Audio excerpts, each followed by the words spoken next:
parking, clamping, so mabuhay din yan. Kitang kita nasa poste po. Talaga ng abuse. Ito yung signage. No parking, clamping, so mabuhay din. Pay parking po dito yan. Kita natin. No waiting, bawal po mag-waiting dito. Dito yan, so no parking, so bawal pong parada. Kasi nilang gisna, ang kinagisna nilang dati, pwede tayo magparada kung saan saan.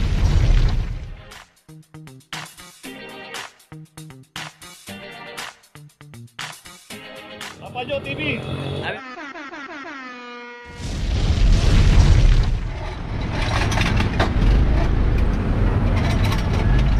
Location natin Masangkay, corner Bangbang, Sang Innova. Ito naka double parking dito. Hello, pasok! Alis din yan!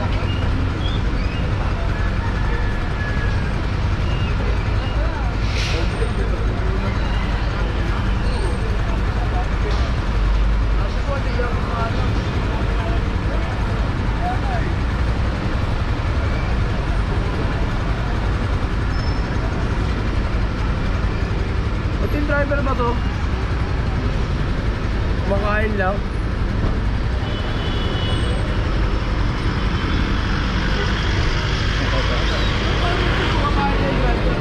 problema kumain tayo kaso na nakadouble na yan. Alam mo naman yan, di ba? Lilipat din naman yan. Alam mo naman yan, di ba? Tsaka dati dito dahil ikaw na rin nakausap ko eh. Kaya ko rin sir. Parang pa yun, nakaraan. Nakaupaw tayo.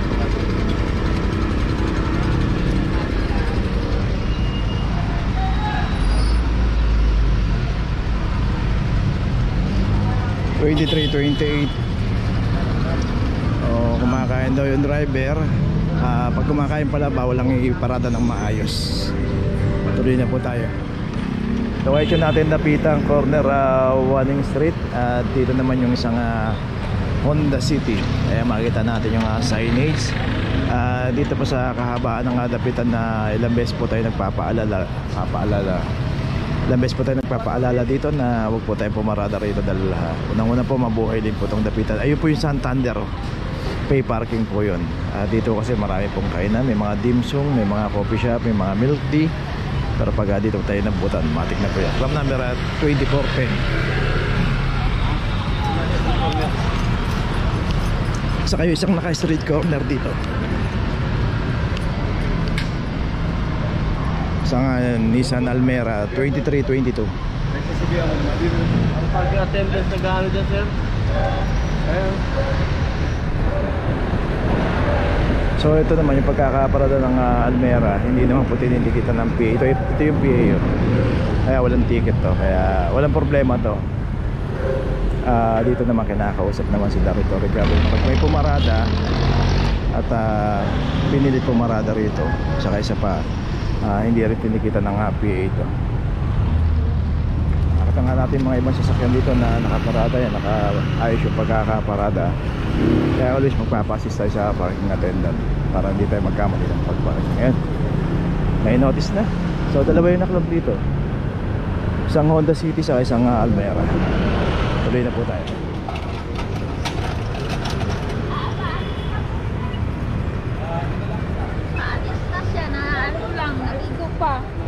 Naliligo pa po? Opo. Sige po.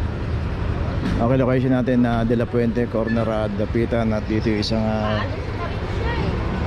Toyota Rush 2336. Kaya nyo lang po. Kaya nyo nakaklamp na po. So yung may-ari pala nito na liligo pa raw.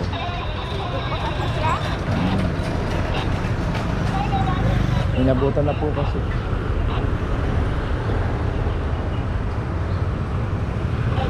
So yun talaga, dapat pagka ganito tayo na mag-adjust. Agahan na lang po natin yung gising, agahan na po natin yung alis para hindi tayo abutan ng operation. At itong may-ari ng Toyota Rasa naliligo pa raw. Okay, tuloy na tayo. Location natin De La Puente Street, corner Laonlan. At dito yung isang Nissan Terra. Dito rin nakaparada to sa isang townhouse. At ito makita natin may mga garahe ito. Advantage na po pag may garahe, gamitin po natin yung garahe. At ito may plan na 2407. At yun, makikita natin yung pinaradahan nito. Sa tapat pa ng signage, no parking, clamping, so mabuhay na yan. Kitang kita na sa poste po. Kapag may nakita po tayong ganyan, iwasan po natin pumarada. At pagka dito inabutan tayo, nakita po yan. Lagi tayo nagpapaalala na pagka paparada tayo, tignan po natin kasi pagka mabuhay din yan at naabutan tayo dyan, walang driver, pupuntahan na po natin sa Manila City Hall. Ito may notice na, tuloy na po tayo. Location natin de La Puente Street. Ito na yung Launlan. Dito naman yung L300 2412 para sa L300.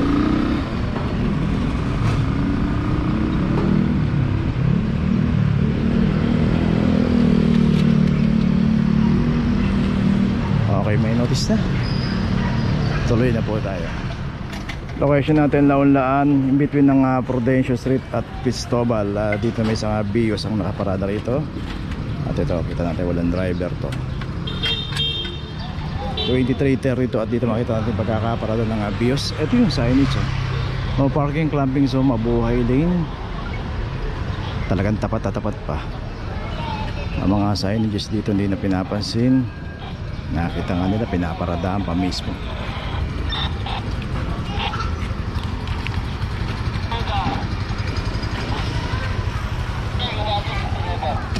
Okay, may notice na, tuloy na po tayo. Location natin na OCP. Location natin Santo Tomas Street, corner OCP na. Dito yung isang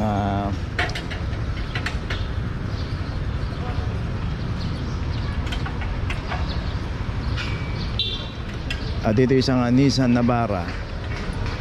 At dito walang driver to. Dito kasi ang policy rito is one safe parking. Dito lang pwedeng pumarada yan, no? So makikita natin yung mga guhit na kulay dilaw na yan. Diyan lang po pwedeng pumarada. At yung mga paparada naman dito sa side na to, bawal na po, kaya inuhuli. Number 23, 25.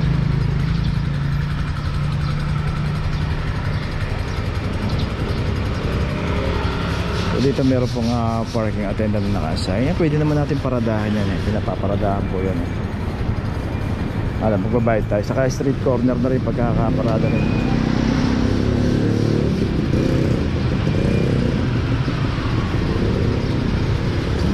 Okay, may notice na. Tuloy na tayo. Okay, dito ngayon tayo sa Josefina Street. Dito yung parking attendant. Ito yung naka-assign dito. Dito meron siyang ipapaklam. At dito po sa kahaba ng Josefina, yan na po yung Espanya Boulevard. Pay parking po dito. Yan, ito natin. No waiting, bawal po mag-waiting dito. Dito yan, so no parking, so bawal pong paradaan dito. So dito yung mga tinuturo niya, ito yung mga hindi nagbabayad ng parking dito. Oy! Balikin mo yan, balikin mo muna yan. Damay ko yan. Ilang araw to kuya? Kagabi pa to sir, na ano namin, pati yung ano doon. Paying? Ilang araw yan? Ano yan? Ilang araw? Kagabi pa yan sir. Nagduto din kami dito. Paying na nila to, parking natin. So non-paying kagabi pa raw nakaparada to. So medyo maikpit yung parking attendant na naka-assign dito. Yung nakaparada doon sa kanto, pinalis niya. Ayun, baka raw madamay. So palipatin muna at mamaya kasi i-assist niya yan kung saan pwedeng pumarada. Kasi nga kung paparada ron kantong kanto, street corner, mapupunaan siya ron. Kaya dinidisiplina niya rin mga pumaparada rito basa-basa. Okay, ito lalagyan na ng notice. Punta pa natin, meron pa rito.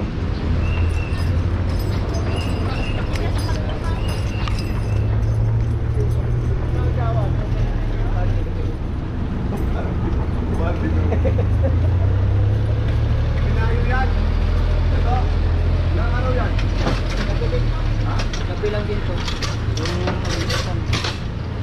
Ito, pula, taka to. Kaya walang abiso din sa akin. So ito raw, parehas hindi nagbayad. Ano po? May ticket. Opo. May ticket tayong ano po. Yan naman na yung ticket eh. 12 po. 12. Hapon. Eh, boss.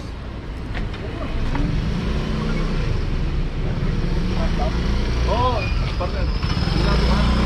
Eh, turo na yan. So dito isang Vios 2408 Hilux. Ay, hindi sa yan. May ticket, hindi galing sa'yo. So ito may ticket yan. Pero hindi naman galing sa kanya kasi may mga control number naman yung mga ticket eh. Wala. Meron isa. Okay, yung Hilux 2413. Lamp number 248.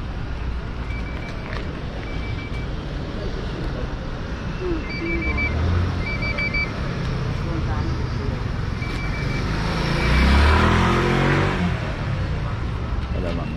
Wait lang, sandali lang. Train area pala. So itong Vios may notice na.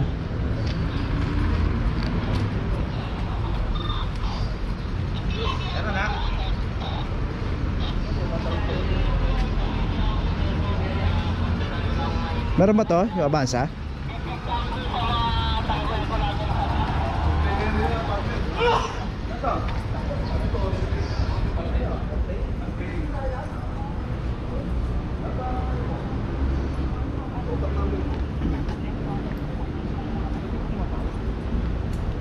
Kung tatawag kasi ako, minsan isa lang, langanin.